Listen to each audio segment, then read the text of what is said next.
Hello and welcome to this week's episode of Higher or Lower, brought to you by SpreadX, Sporting Index and oddschecker. This is the show where we look at the weekend spread betting markets with SpreadX and Sporting Index, take the midpoint, and we say if we think the result will be higher or lower.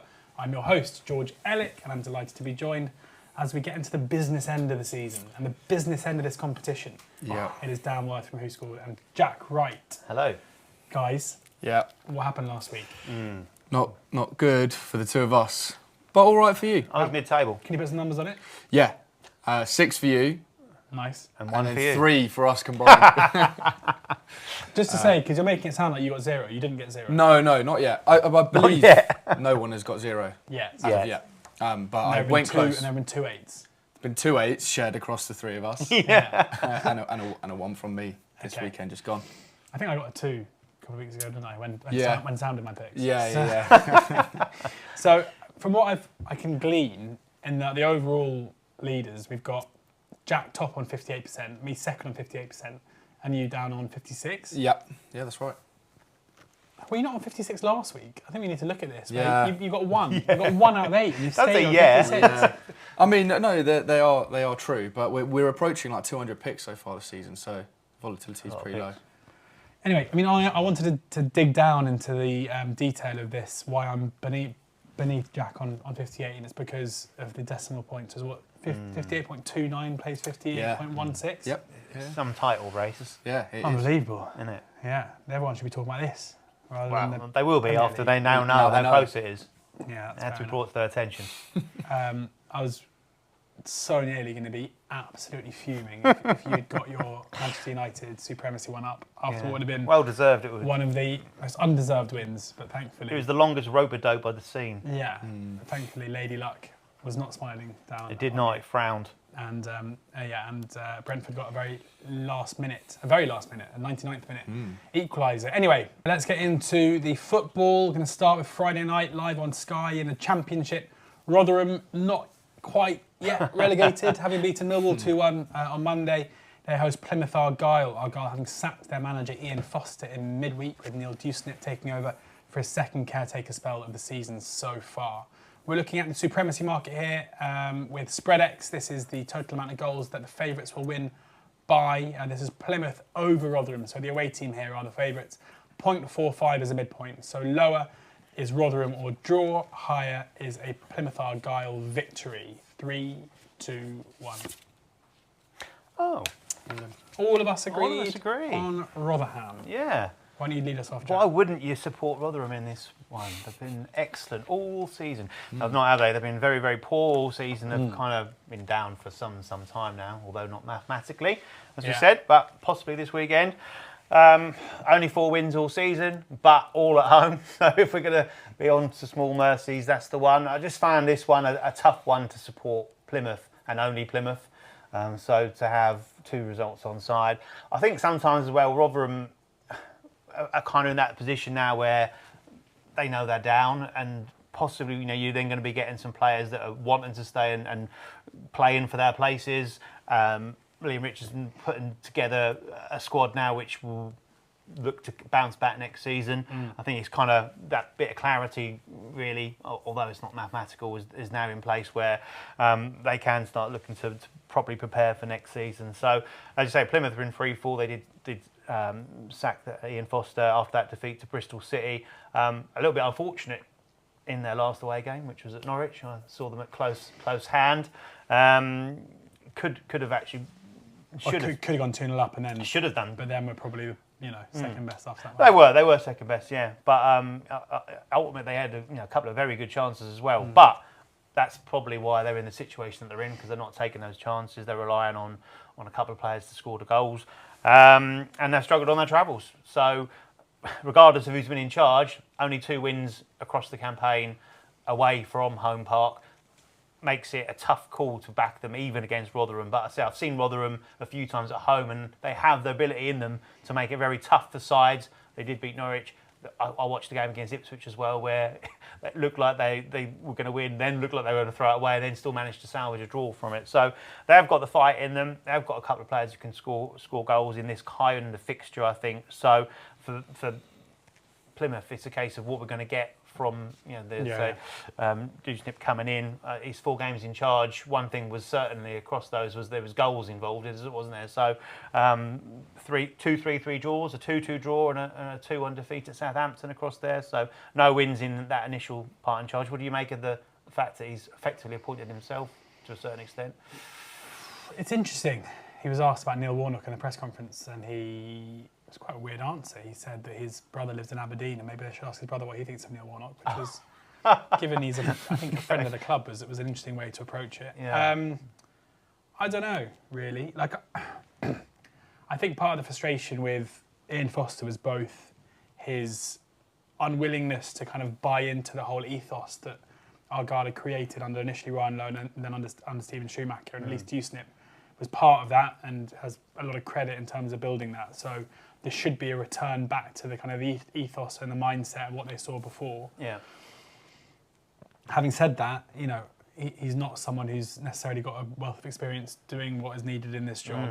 And I always find it very difficult when you've got teams basically flip-flopping between philosophies. And under Schumacher, you had a really attacking, aggressive playing style. Yeah. Under Foster, you had a defensive-minded playing style. Are they now going to go back to what they were doing before? Like, it just feels fairly confused, and it feels hard to imagine that a team are going to be really well drilled just by going out and saying, right, forget everything that last guy told you, go out and express yourself again. Yeah. It'll suit players like Morgan Whittaker. I think a big thing that's been that hasn't been looked at properly with Argyle and their form is, like, yes, they tailed off under Foster, but the underlying numbers under Schumacher in the Championship and even last season to an extent were not great. Massive negative XG ratio. So there's always kind of a suggestion it was going to unravel at some point, and maybe there's an element here where variance played a part in that. They also lost Finn Azaz, who is one of the best players in the Championship in his position. They lost Luke Hundle as well. Like, they lost key players at the time where Foster came in. So in that sense, he was on a bit of a hiding to nothing. But there's no denying that the recent performances, especially at home, have been really poor. Yeah. The key reason, though, for me why I've gone for Rotherham here is that their home form over the course of the season is fine. Like, they've won 4 games at home this season. They're the only 4 games they've won all campaign. Yeah.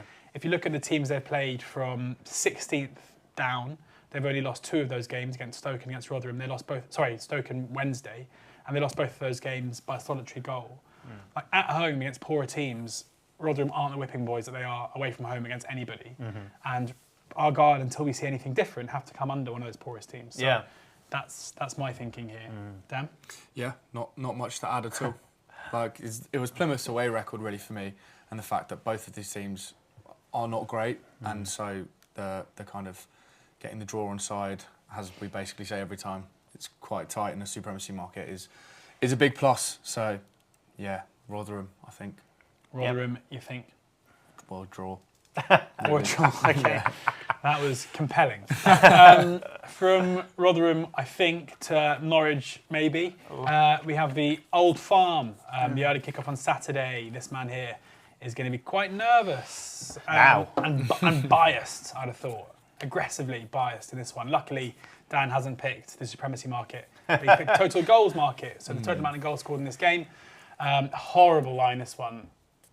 Anyway, 2.85 to sell, 3.05 to buy, which means that the total goal line midpoint with SpreadX is 2.95. So higher is 3 or more goals. Lower is 2 or fewer. This is basically over 2.5. Yes. Where the overs will be the odds-on favourite. Do we agree?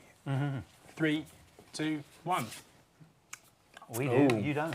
Yeah, I'm backing the odds against it, which is stupid because realistically it shouldn't be odds-on, the odds against, should it? Like, it is correct at the overs. But I just have a sneaky suspicion that this is going to be quite a cagey game. Like, firstly, absolutely loads at stake for both teams. Like, it kind of blows my mind how much is at stake for both teams in this game. Okay. Like, You're shaking. Firstly, you've got the fact that they absolutely hate each other. Yes, fact. Fair chance this could be the last Old Farm, maybe for a season, maybe for longer, given Ipswich are odds on to get promoted this season and Norwich are not. Obviously, these 2 teams could play each other in the Premier League this season, or they could play each other in the Championship next season. But either way, 2 teams that do not like each other, and that was stoked even further by John Rowe's antics, I would say, in the reverse game, where he gave it the big one before the game and then provided the goods with a brace in that draw. Norwich also currently sitting in 6th off a defeat against Leicester, where they went ahead and then were very poor off the back of that. points are essential. Where if they do drop the ball here, they probably go from being with Coventry, with Preston, with teams below them all chasing them down. If they lose this one, then those teams go into their 3 o'clock kickoffs knowing they have an opportunity to close that gap. Yeah. Couldn't be bigger. Yeah. Probably take a point. Ipswich, top of the league, but in one of the closest title races and races for the top 2 we've ever seen in the Championship, with all 3 of them really going at it. And again, if Ipswich drop points here, then that opens the door in the same way that Leicester dropping points against Bristol City did for Ipswich and Leeds. Like, they cannot drop the ball again here. So, like, both in terms of rivalry and in terms of what is at stake, this is huge. That has to equal cagey in my mind. Like, I can't see why either of these teams will throw caution to the wind. And yeah, I know that both teams generally attract goals, but if you look at Ipswich and only Ipswich this season, the games that have gone over 3 goals generally have been the games where they've been beaten. Like, they were beaten 4-0 against Leeds and barely had a shot. They were beaten 3-2 against Preston, one of their poorest displays of the season.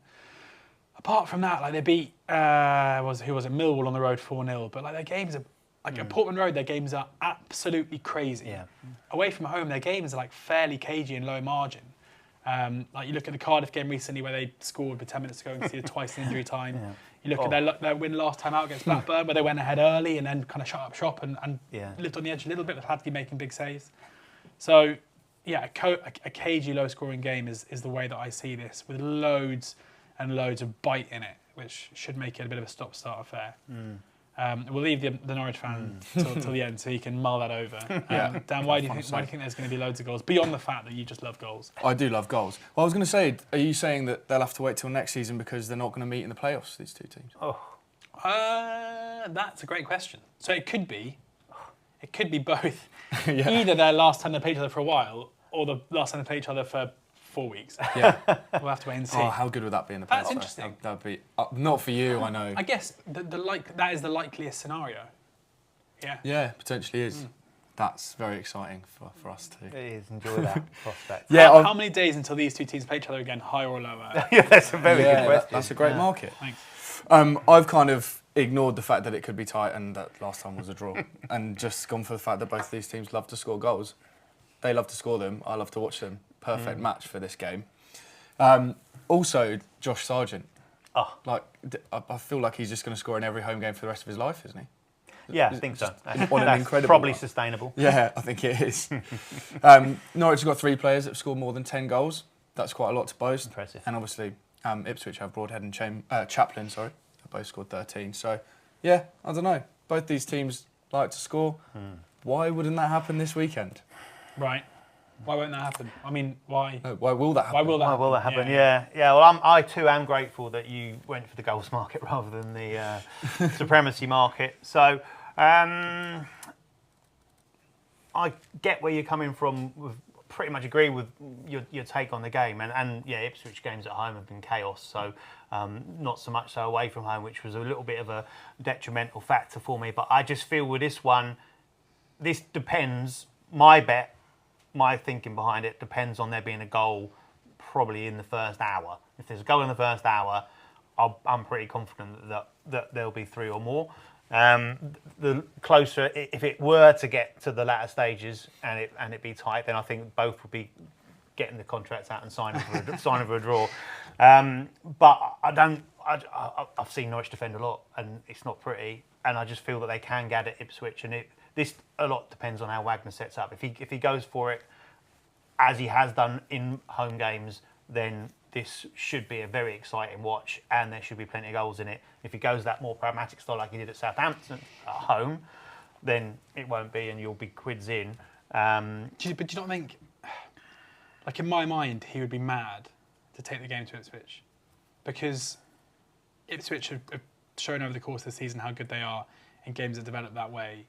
And it's just essentially he doesn't get well beat. Like, I don't know. I think staying in the game for as long as possible is... I don't think he will take it to them, no. I think he will set up probably relatively pragmatic, more pragmatic than not, and look to invite Ipswich on Leif Davis, etc., well advanced, and then look to try and exploit behind with the pace and the talent they've got going forward. I just hope that they would leave more players in more advanced positions than parking them halfway inside their own half like they did against Leicester once they went in front. So, yeah, I feel that there's going to be a goal one way or another, and the other side are just going to absolutely have to go for it, and then we could see that game being very stretched and open. That's pretty much how I see it. Ipswich will certainly come and have a go and look to blow Norwich out the water. And say for the neutral, I think it's going to be a very interesting and potentially exciting watch.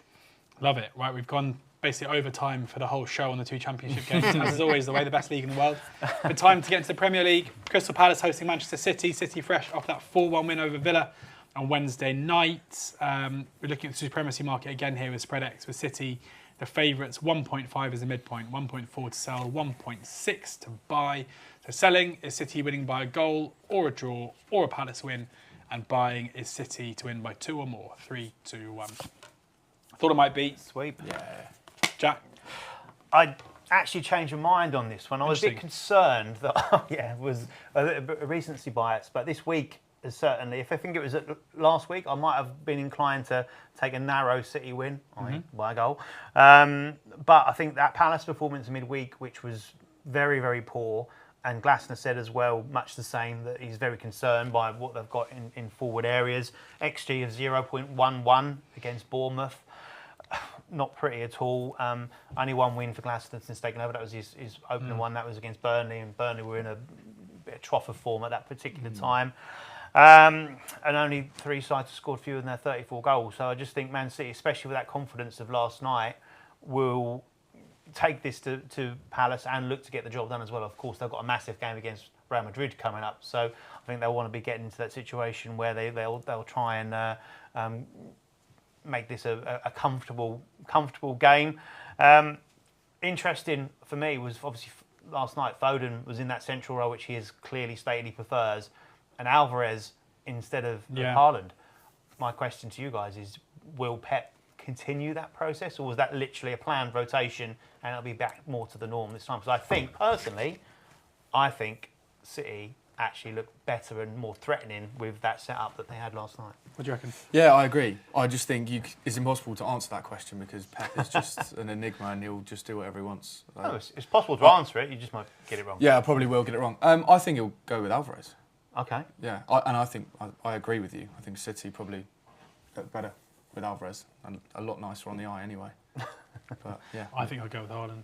I think it's just managing minutes, surely, and especially after the whole Roy Keane thing. Like I think he's going to be keen not to make it look as if he's suddenly dropped him.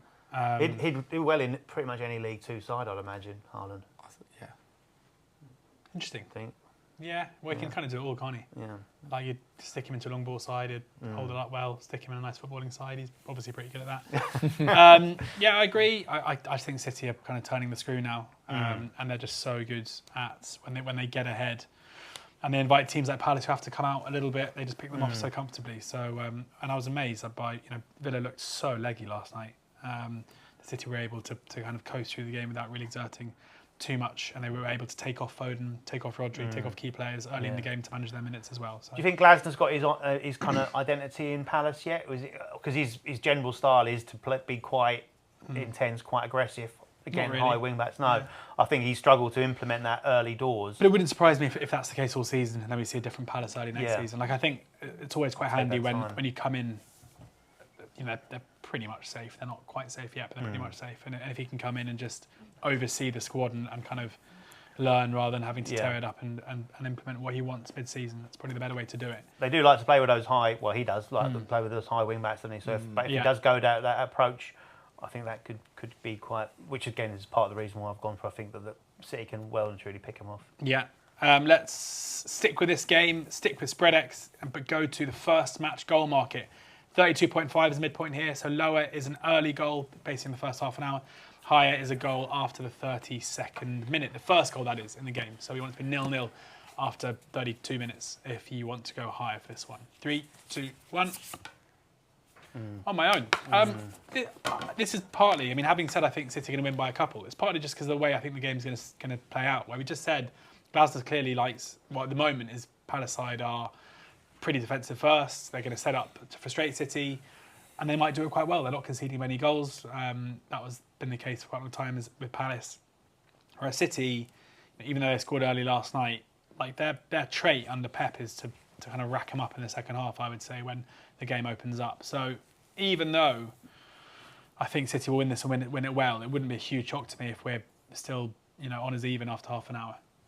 Dan, you've got some stats for us? Yeah, I do. Well, to be fair, the key thing I think is what Jack mentioned is that they've got Real Madrid waiting next week. So, I mean, I think Pep would like to get this done pretty quickly. Yeah, that's true. And as you said, like start to bring off the likes of Foden and let them in Cotton Wool for next week. But yeah, City have scored 18 goals this season in the opening half an hour, which ranks them quite high. Palace have conceded 12 in that same time frame. So yeah, it looks on. I know Jack actually has some more advanced stats. Last time actually these guys met, Jack Grealish, 24th minute. There you go. So different times then. Yeah, very. Different same palace. Outcome this time, I hope. God, Jack would love a goal, wouldn't he? Good to see him play 90 minutes last night. I would.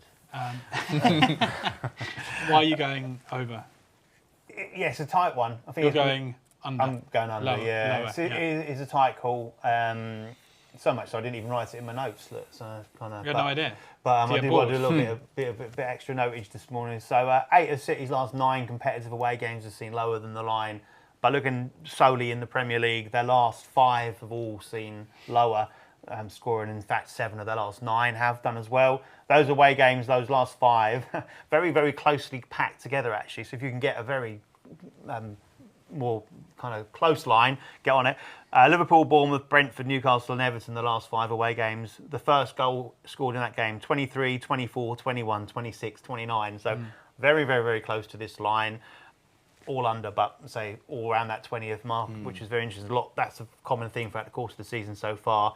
Although, on your side of it, their average away from home in the Premier League this season, first goal scored 35.3 minutes. So you'd be in on that one. But yeah, I'm just going with the fact that they want to get the job done. I think they might well do that against the Palace side that are a little bit in transition.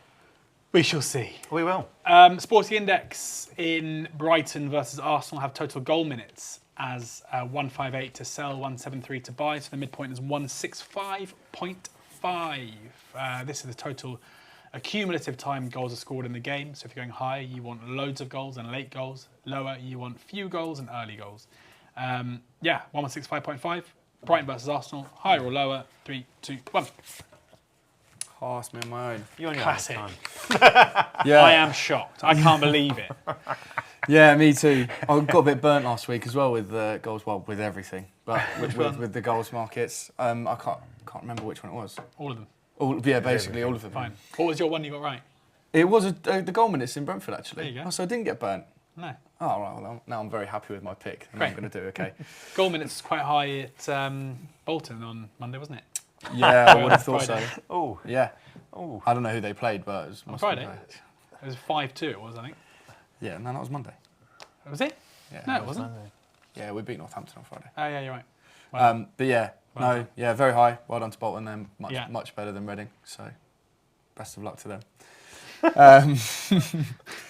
One interesting fact that I've got here is that Arsenal have scored the most goals of any team in the league after the 90th minute, which would be lovely. Which is also why this bet came in for me in the Brentford game because there was 2 goals after that. But interestingly, they're the only team yet to concede after the 90th minute in the Premier League this season. Wow. So that probably doesn't actually back up my point, but interesting. That's a real 1-2 there. You don't know which way to go. Yeah, exactly. But I've gone higher because I love goals. Fine. Jack? It's a compelling argument. I mean, it was... I can't believe we're only 2% ahead of him. I know. I'm breaking down here. It's because there's been lots of goals in the Premier League this season. Yeah, exactly. That's why. There weren't many midweek though, were there? No. 6 so far under 2.5 goals and 2 to come, which possibly could both go over, but we'll see. We'll see. Never mind. I just feel that goals have dried up a little bit in Brighton games at the start of the season. Massively, the trend was for both teams to score and games to be absolute carnage, and it has dried up. It feels like things are starting to kind of... It feels like the De Zerbi Brighton story is kind of drawing to an end. Being linked with Bayern recently. Yeah. He's refusing to say that he's going to sign a new contract. Yeah. Fizzling. fizzling out. Yeah. Fizzling out at the end of a glorious relationship, which is time to move on. Yeah. It's not me, it's you. It's the other way around. So I just feel that this will be tighter than what the general conception would be, and what you look at Brighton versus Arsenal, you think there are possibly a lot of goals in it. Arsenal away games, again, have kind of got the job done. And I watched the game last night against Luton, where that was definitely a case of they kind of got to the point where they thought, well, we're safe here, and kind of controlled it out.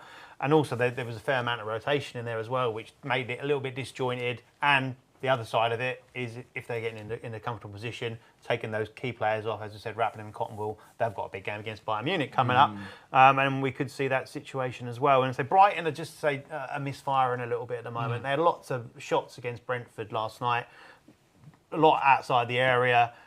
Yes, they're on target, but I think stats on that side of it can be a little bit deceptive. And I think it was just one of those performances where it's been quite regular with them at the moment.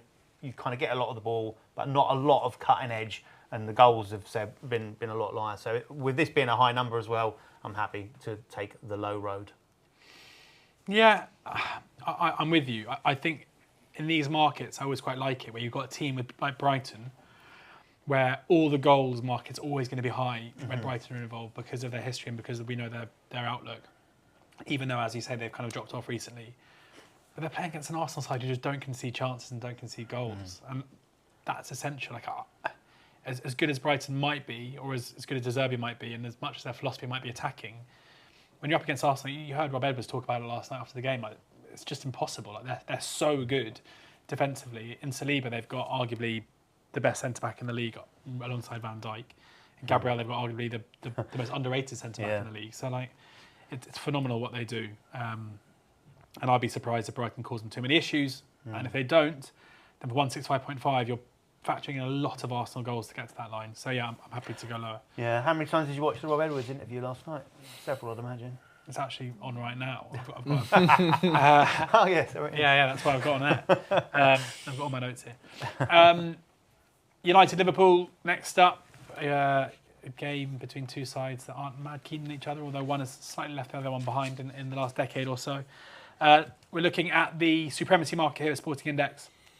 Liverpool are the favourites. 0.8, a lovely line this one, is the midpoint. So if you're going higher, it's just a pure Liverpool win.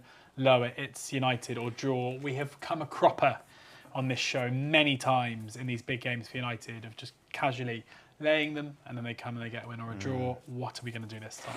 What have we learned? 3, 2, 1. No. I think, Jack, you have to lead us here. Oh, do I? Because of your nonsense last week about how they were going to beat Brentford. Yeah, well, they sat in, they laid the trap for Brentford, they invited Brentford on for 95 minutes, and then it very nearly came off.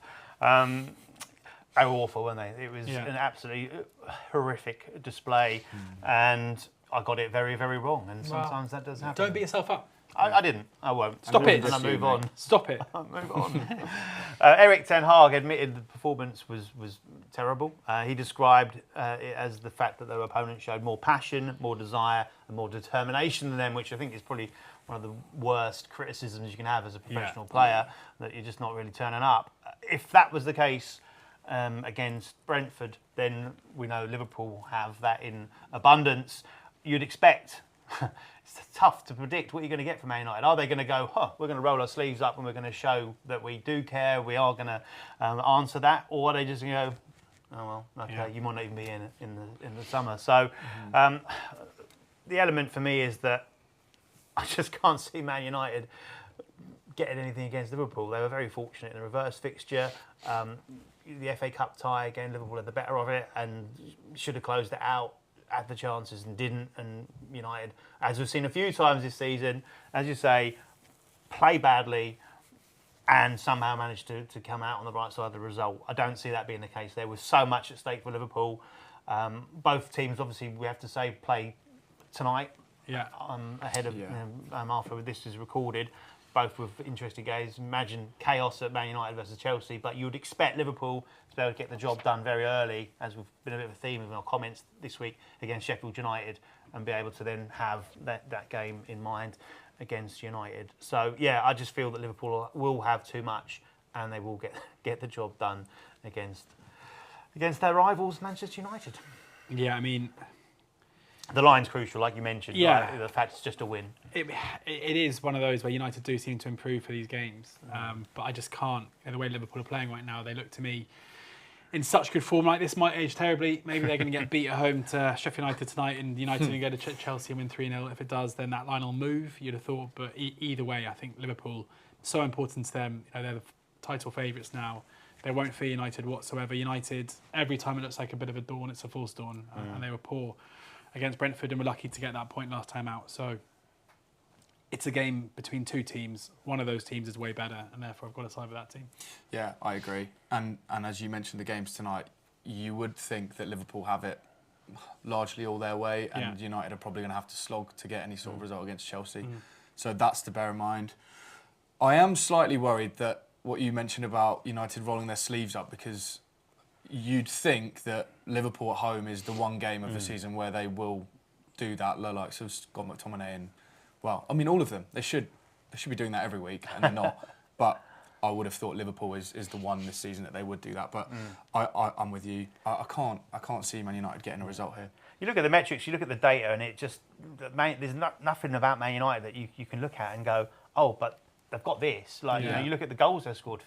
Only 5 teams have scored fewer than their goals this season, and then we'll come on to other aspects of their game in the next market. Yeah, well, also, only Arsenal have conceded fewer goals than Liverpool on the road this season. So it's not like they're coming up against an easy defence to score against.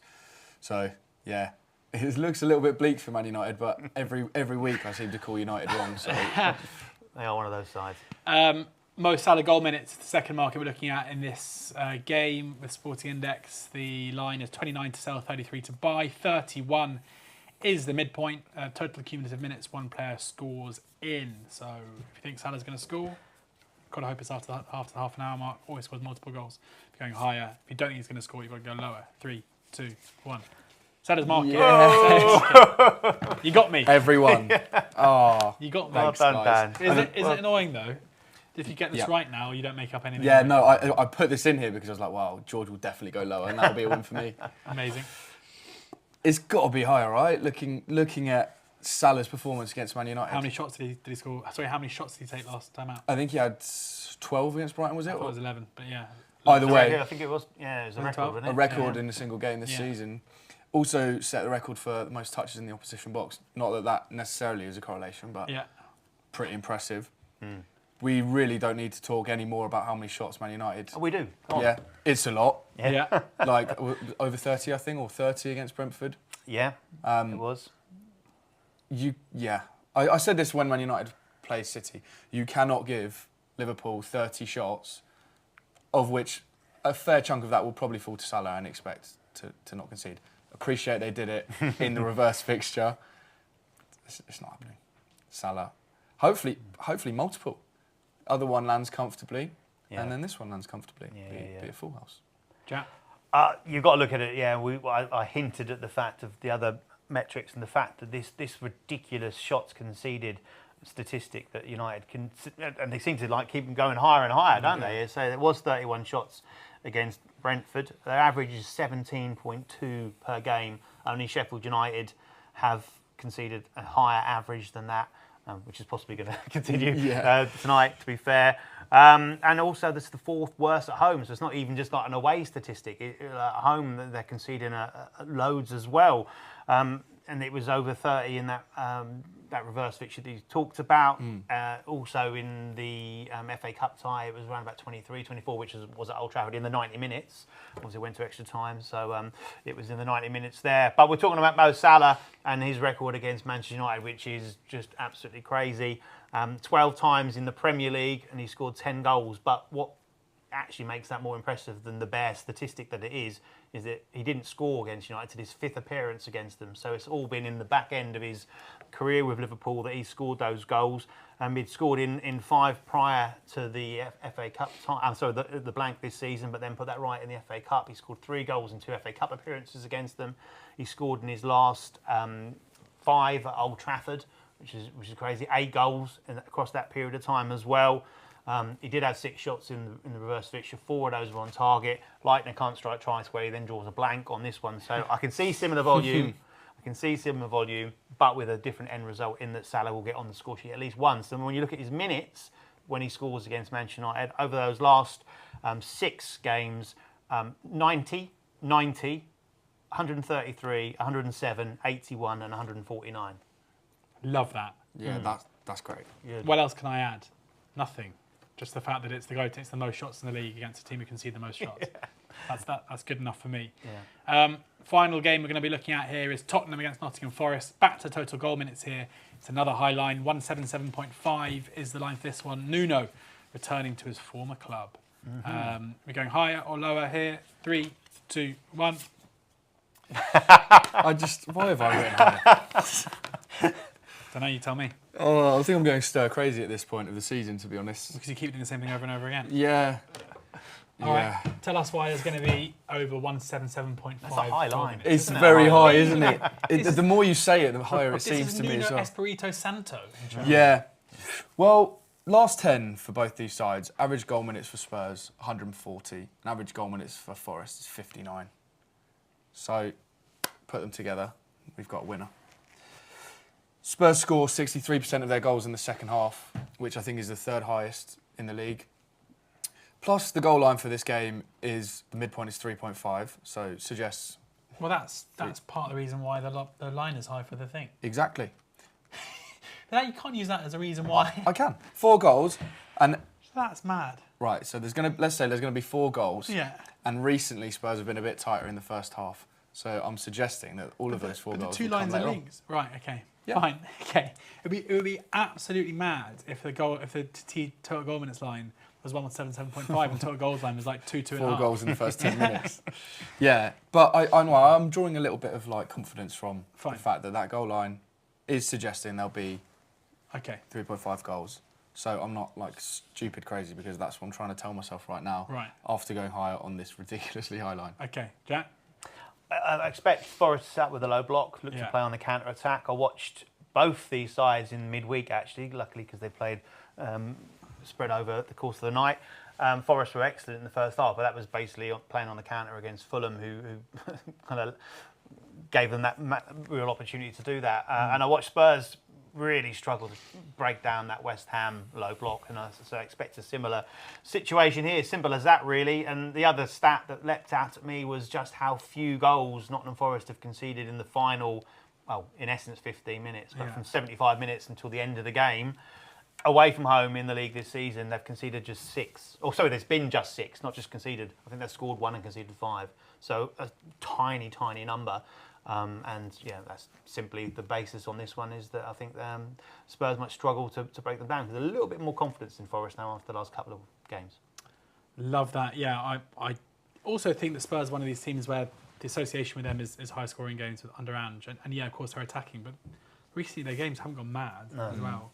And again, it's very similar for me, this with Brighton Arsenal, where yes, you've got the Tottenham team who are always going to be high lines because it's Spurs and Postecoglou in the way they play and whatever else. But then they're playing Forest, and Forest will have a big part to play in this, and they're going to set up to defend and probably not offer too much attacking threat. So Brendan Johnson obviously playing against his former club. But 177.5 it seems very high to me. Yeah.